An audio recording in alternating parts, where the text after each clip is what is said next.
নমস্কার, বাংলা কাহিনী কথায় আরও একটি নতুন পর্বে আমি প্রীতি আমাদের সকল প্রিয় শ্রোতা বন্ধুদের সুস্বাগতম জানাচ্ছি। শুরু হচ্ছে অভিক সরকারের লেখা গল্প কালিয়া মাসান।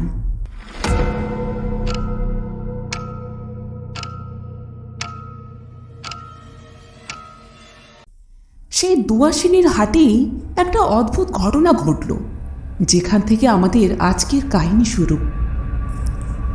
আমরা তিনজনে হাটে ঘুরে বেড়াচ্ছি, আর 5টা গ্রামের হাট যেমন হয় এটাও সেরকমই। আমাদের কেনাকাটা হওয়ার পরে হাট থেকে বেরিয়ে আসবো, এমন সময় দেখি বেরোনোর রাস্তার মুখে ছোট্ট একটা ঘুগনির ডালা নিয়ে একটা ঘুগনিওয়ালা বসে আছে। আমার বান্ধবী মহুয়া, সে তো হাসি মুখে গিয়ে, দাদা 2 প্লেট ঘুগনি দাও তো বলে স্ট্রেট দাঁড়িয়ে পড়ল ঘুগনিওয়ালার সামনে। আমি আর মহুয়ার ভাই দীপাঞ্জন আমরা ঘুগনি নিলাম না। লোকটাকে তার হাতে টাকা দিতে গিয়ে দেখি লোকটা এবার চোখ তুলে তাকিয়েছে, আর শটান তাকিয়ে আছে মহুয়ার দিকেই। সে দৃষ্টি দেখে আমার বুকের ভেতরটা একবার ধক করে উঠল। সেই চোখ দুটোর কোণায় এমন একটা শয়তানি হাসি, যেটা দেখলে অতি বড় সাহসীরও বুক কেঁপে উঠতে বাধ্য। ঠিক এই সময়টাতে বেডনুনের পুটলিটা থেকে খানিকটা বেডনুন উড়ে এসে আমার হাতে এসে পড়ল।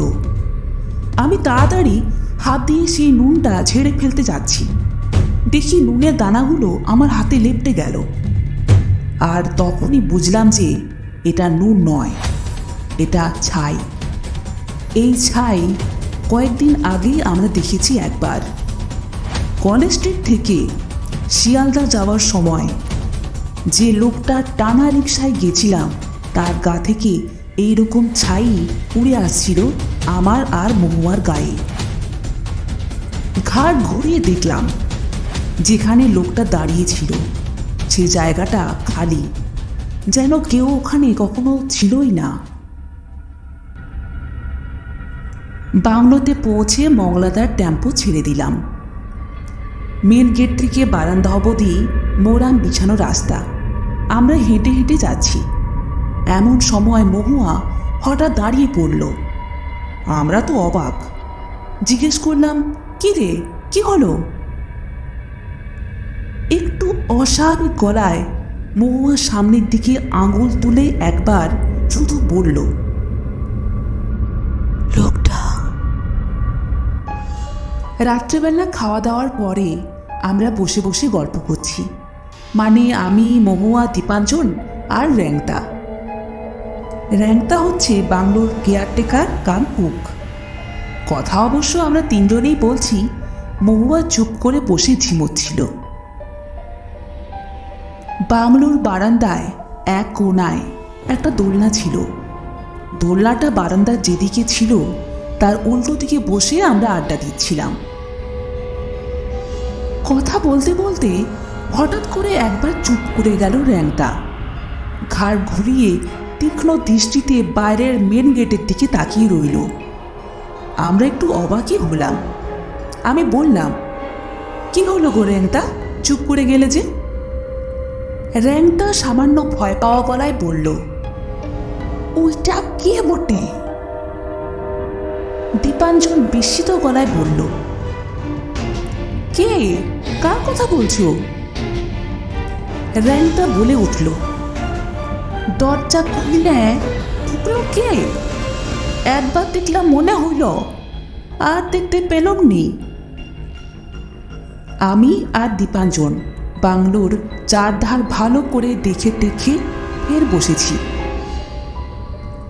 র্যাংটা ফের ওর গল্প শুরু করতে যাবে, এমন সময় দেখি গায়ের চাদর খুলে সোজা উঠে বসেছে মহুয়া। চোখ দুটো বড় বড় হয়ে গেছে ওর।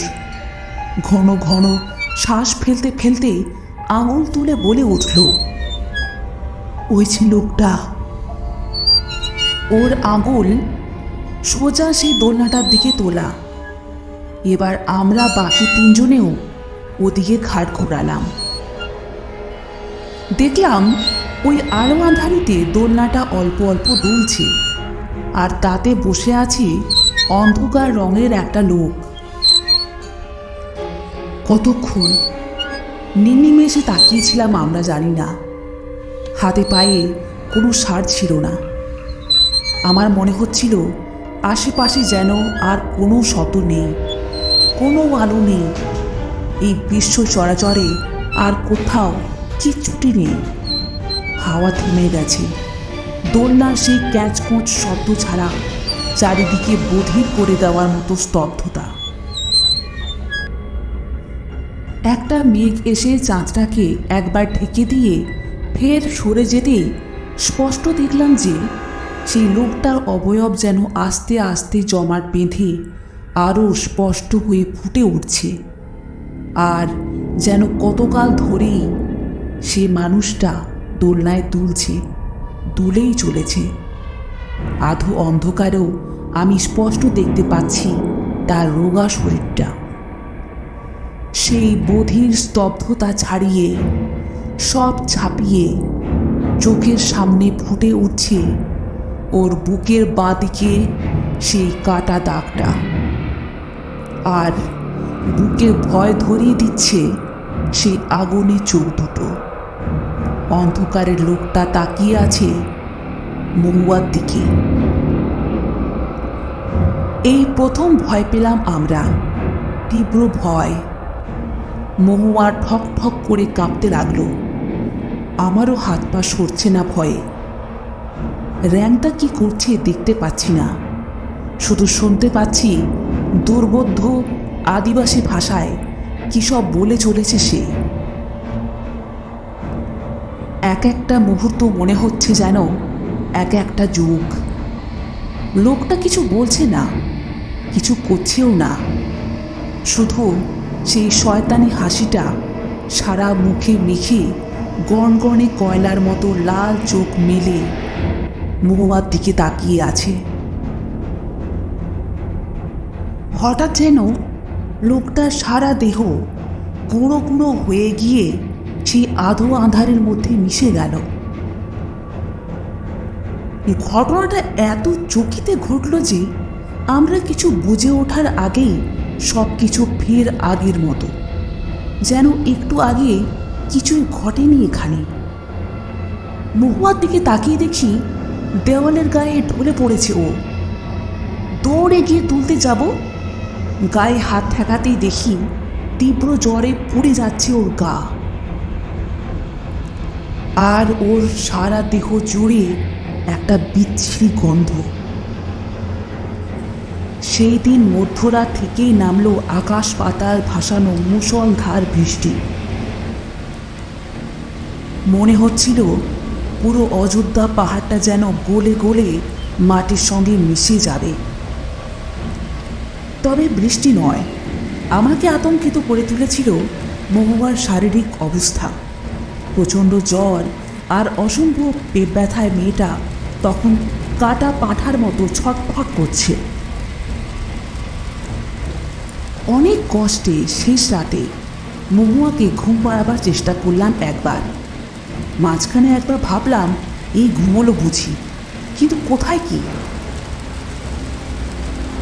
ঘুমিয়ে ঘুমিয়ে আর্তস্বরে চিৎকার করছে মেয়েটা। গলাটা ওর নিজের নয়, আর ভাষাটাও বাংলা নয়, বাংলা মেশানো মানভূমের ভাষা। দেখি তীব্র জ্বরে ওর সারা দেহ পুড়ে যাচ্ছে আগুনের মতো। আর ঠিক তখনই হঠাৎ করে কি যেন হলো, মনে হলো কেউ যেন একটা বর্ষা চালিয়ে দিয়েছে ওর পেট বরাবর। একবার উক করে থরথরে কেঁপে উঠল মেয়েটা, আর তারপরে চোখের মণি দুটো উল্টে গেল, মানে জাস্ট উল্টে গেল। এরপর মহুয়া ওর পা দুটো বিছানায় আছড়াচ্ছে কাটা পাঁঠার মতো। সাপের মতো দীর্ঘ হাত আর পা দিয়ে জাপটে ধরেছে আমাকে, আঁকড়ে ধরেছে আমার চুল আর পিঠের জামা। নখগুলো ছুরির মতো বিঁধছে আমার সারা গায়ে। আর সেই সঙ্গে ভয় জড়ানো পুরুষালী গলায় কাকে যেন অভিসম্পাত করে চলেছে সে।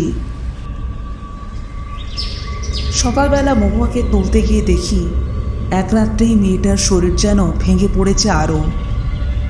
ওকে অতি কষ্টে একটা ব্রেড জ্যাম খাইয়েছি। মেয়েটার মুখের দিকে তাকানো যাচ্ছে না। জ্বর কষ্ট এসব বাদ দিয়েও বোঝা যাচ্ছিল যে পেটের অসহ্য ব্যথাটা পাগল করে তুলছে ওকে। ওর গায়ে আর কষ্ট সহ্য করার কোনো শক্তি অবশিষ্ট নেই।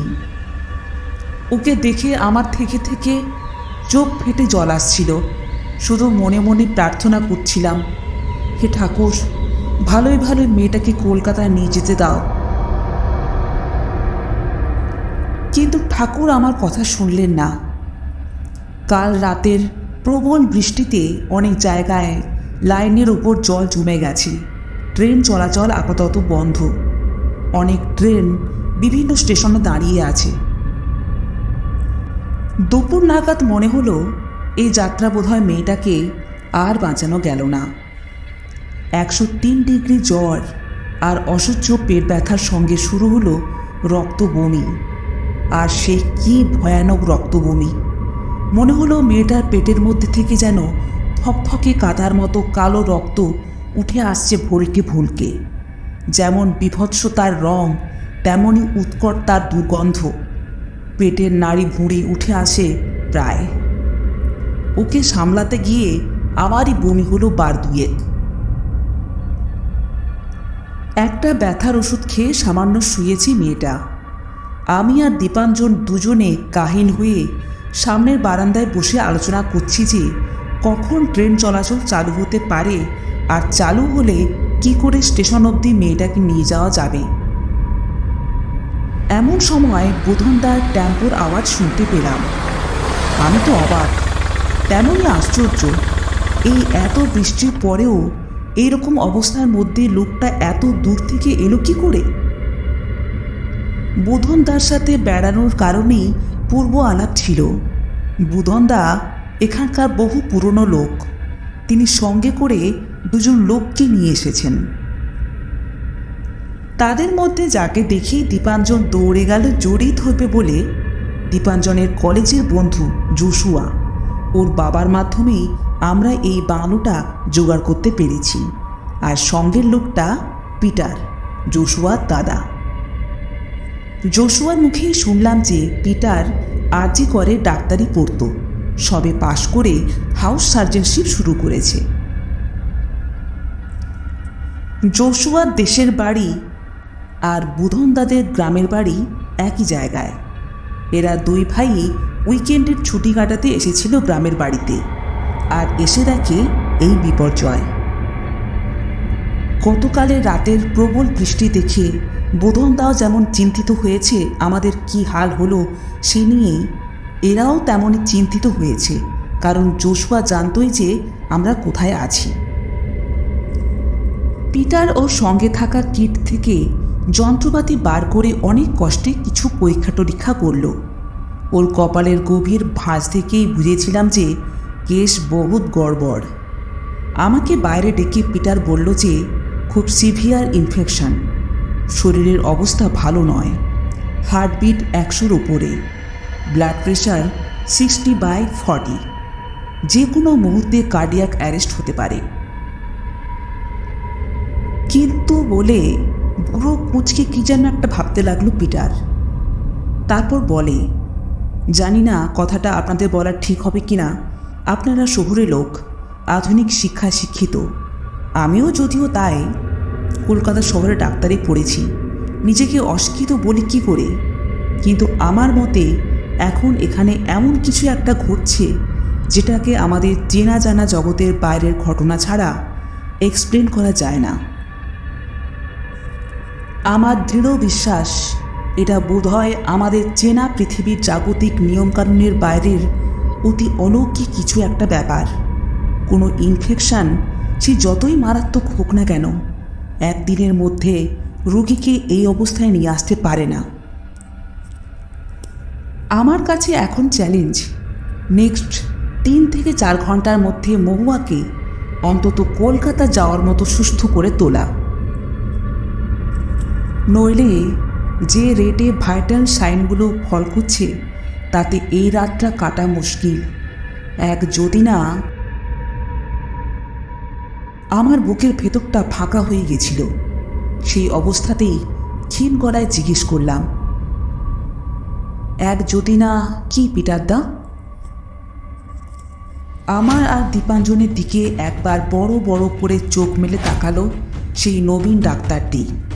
তারপর গলাটা খানিকটা নিচু করে বলল, একটা শেষ চেষ্টা করে দেখছি দীপান্বিতা, জানি না সফল হব কিনা। কি চেষ্টা করবে পিটারদা? জিজ্ঞেস করতে বাধ্য হলাম।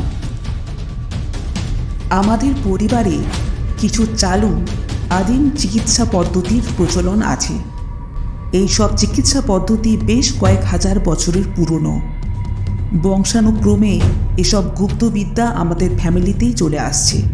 আমি জেনেছি আমার বাবার কাছ থেকে, তিনি জেনেছিলেন তার বাবার কাছ থেকে।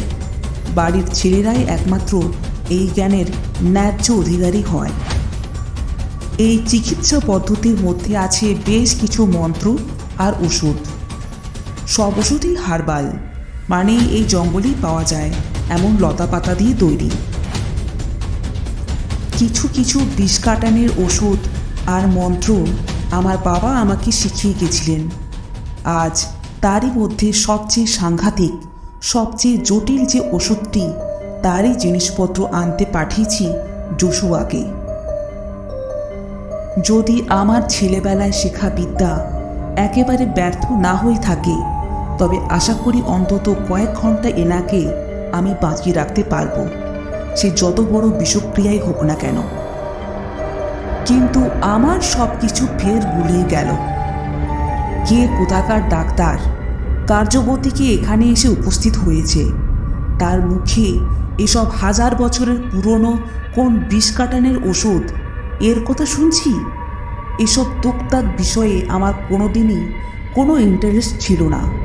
কিন্তু এই মুহূর্তে আমার কি করা উচিত সেটা একদমই বুঝতে পারছি না। ব্যাপারটা ঠিক করে বোঝার আগেই র্যাংতা আর মংলাদা এসে আমাকে বারান্দার একদিকে টেনে নিয়ে গেল। ওদের কথা শুনে বুঝলাম যে গতকাল রাতে বারান্দায় সেই ভয়াবহ আবির্ভাবটার ব্যাপারে র্যাংতা আমাদের মংলাদাকে যথেষ্ট ভালোভাবেই অবহিত করিয়েছে। তার সঙ্গে অতর্কিতভাবে মহুয়ার এতটা শরীর খারাপ হওয়াটা ওরা ঠিক স্বাভাবিকভাবে মেনে নিতে পারছে না। ওদের মতে এসব ঠিক স্বাভাবিক ঘটনা নয়। এর পেছনে নাকি দেউড়া আছেন।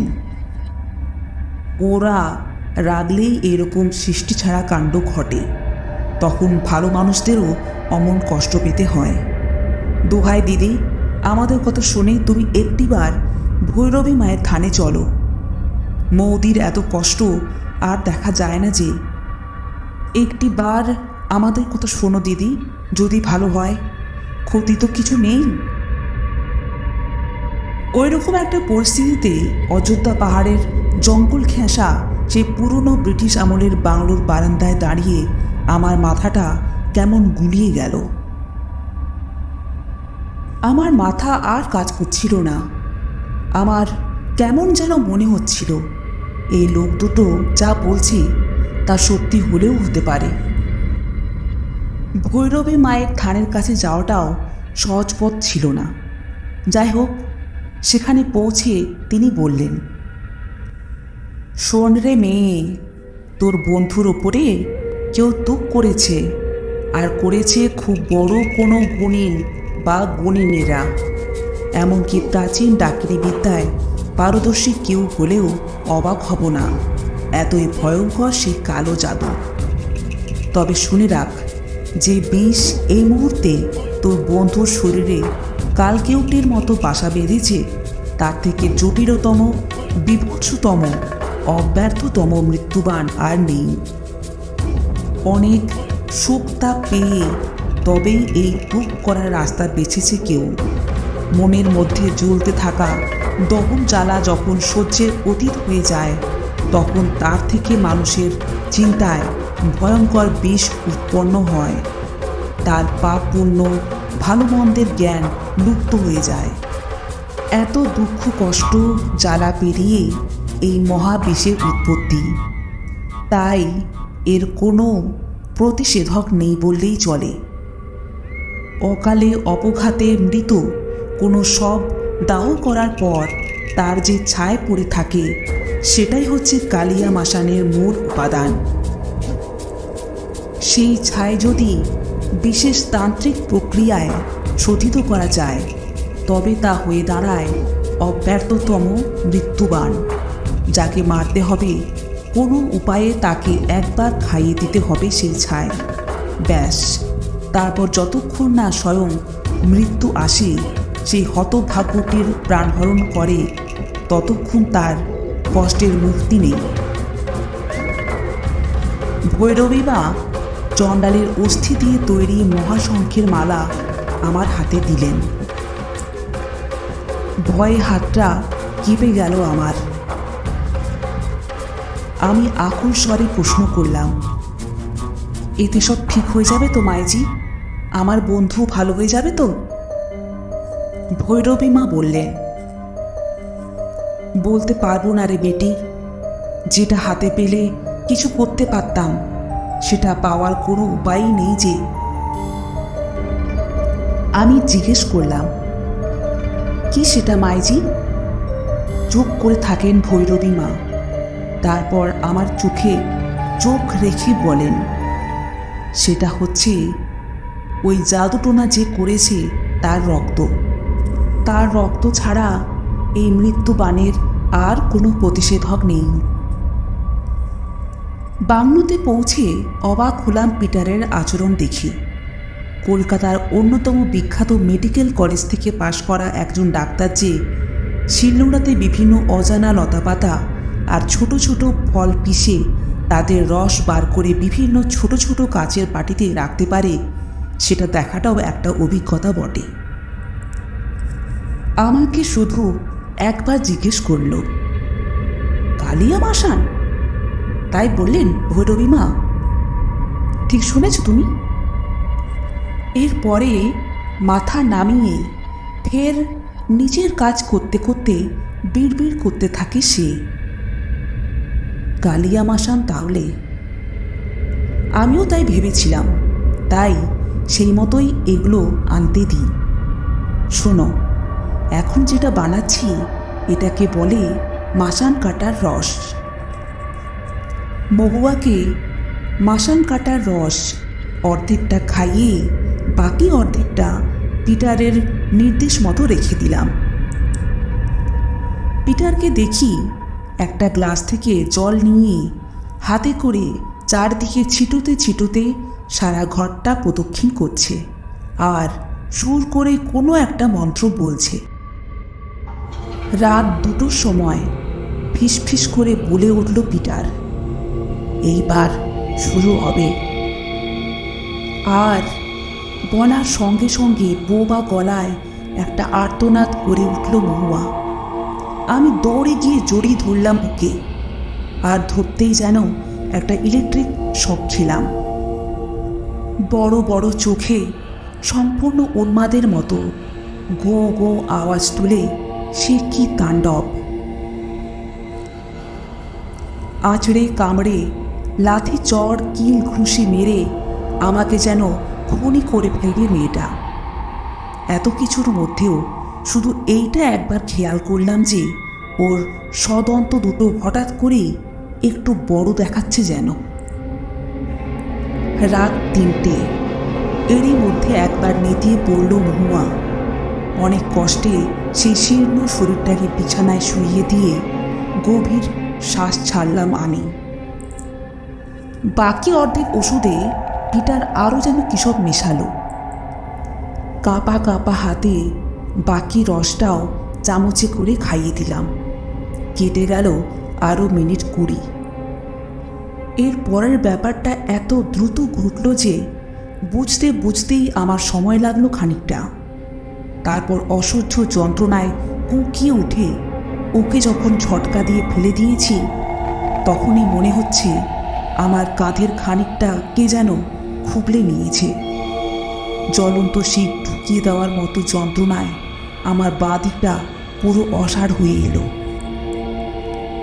তারপর একটা সম্পূর্ণ অপরিচিত ভৌতিক ক্যারক্যারে পুরুষালী গলায় হি হি করে হেসে উঠল মেয়েটা। তারপর তার সঙ্গে দুলে দুলে হাততালি দিতে লাগলো।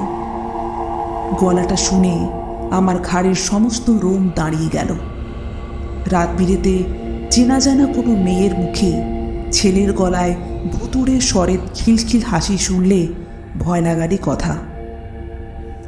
পিটারের দিকে তাকিয়ে দেখি চোখ বন্ধ করে বিড় বিড় করে কি যেন উচ্চারণ করে চলেছে সে।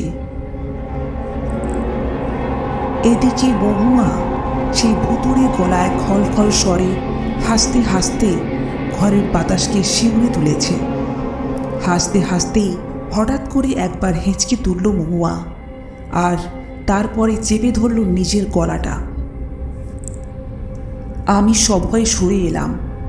আমার ক্ষমতা নেই এই অতিলৌকিক শক্তির বিরুদ্ধে যুদ্ধ করার। এমন সময় দেখলাম দপ করে নীল আগুনের মতো জ্বলে উঠল মহুয়ার গলায় ঝোলানো সেই মহাশঙ্খের মালাটা। সাদা হাড়ের মধ্যে যেন বিদ্যুতের মতো খেলা করে যেতে লাগলো ছোট ছোট নীল আলোর শিখা। জানি না কতক্ষণ নিষ্পলক চোখে তাকিয়েছিলাম। একসময় ভেবেছিলাম বুঝি হেরেই গেলাম এই লড়াইতে, কিন্তু কিছু পরে বুঝতে পারলাম যে ধীরে হলেও আস্তে আস্তে এই যুদ্ধের ফলাফল আমাদের পক্ষে চলে আসছে। মহুয়ার দিকে ছুটে যাবার আগে একবার তাকালাম পিটারের দিকে, আর ঠিক সেই সময় আমার চোখ গেল জানলায়। সেদিকে একবার তাকানোর পর আমার হাত পা ঠান্ডা হয়েই ছিল ভয়ে। এরপর একেবারে অসাড় হয়ে গেল আমার দেহ। এই ভয়ঙ্কর মুখটাকে আমি খুব চিনি। এর শরীরে বাসা বেঁধে আছে প্রাচীন বিষ। এর চৈতন্য জুড়ে শুধু প্রতিশোধের উদগ্র বাসনা। এ পৃথিবীর বাসিন্দা নয়, নরকের কোনো অতল দর থেকে উঠে এসেছে ছায়ের মানুষ। কতক্ষণ কেটে গেছে জানি না। এর আগে যতবারই মুখোমুখি হয়েছি লোকটার, বরাবর দেখেছি যে ও দৃষ্টি মহুয়ার দিকে। এই প্রথমবার দেখলাম লোকটা কিন্তু এবার মহুয়ার দিকে তাকিয়ে নেই। তার দৃষ্টি অন্য আরেকজনের দিকে, পিটারের দিকে। শুধু এইটা বুঝলাম যে দৃষ্টিটাকে আমি ক্রূর সর্বগ্রাসী লোভাতুর দৃষ্টি ভাবছিলাম, সেটা আসলে অন্য দৃষ্টি। সেই দৃষ্টিতে জল জল করছে আবেগ। আমার সামান্য বাঁদিকে পিটার বসে আছে চোখ বন্ধ করে, আর আমার ডাইনি জানলার বাইরে সেই লোকটার মুখ। সামান্য ঘাড় ঘুরিয়ে দুজনকেই আমার নজরবন্দি করতে পারছি। দুদিকেই বেশ কিছুক্ষণ দেখার পর বুঝলাম পিটার আর লোকটাকে হুবহু একই রকম দেখতে। হুবহু মানে একেবারে কার্বন কপি। শুধু লোকটার মুখে নোংরা খোঁচা খোঁচা দাড়ি, আর পিটার একেবারে ক্লিন শেভ। এদের মধ্যে কোনো না কোনো সম্বন্ধ আছে, মানে কোনো না কোনো রক্তের সম্বন্ধ। আমার মনে পড়ল ভৈরবী মা বলেছিলেন এই বিষের প্রতিষেধক শুধু সেই ছায়ের মানুষের রক্ত। সে কি রক্তের ফোঁটা দিয়ে তৈরি ওষুধ, নাকি অন্য কিছু? রক্ত বলতে তো বংশধারাও বোঝায়। আমি বুঝতে পারলাম আমার সামনে যে ছেলেটা বসে আছে সে শুধু পিটার নয়, আসলে সে এই ছায়ের মানুষের উত্তর পুরুষ।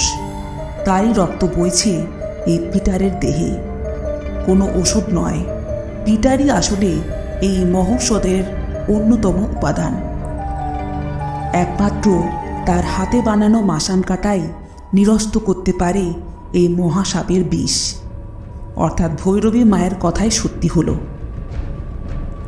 আর ঠিক সেই মুহূর্তে বিছানা থেকে একটা ক্লান্ত মৃদু আওয়াজ কানে আসায় ঘুরে বসলাম আমি।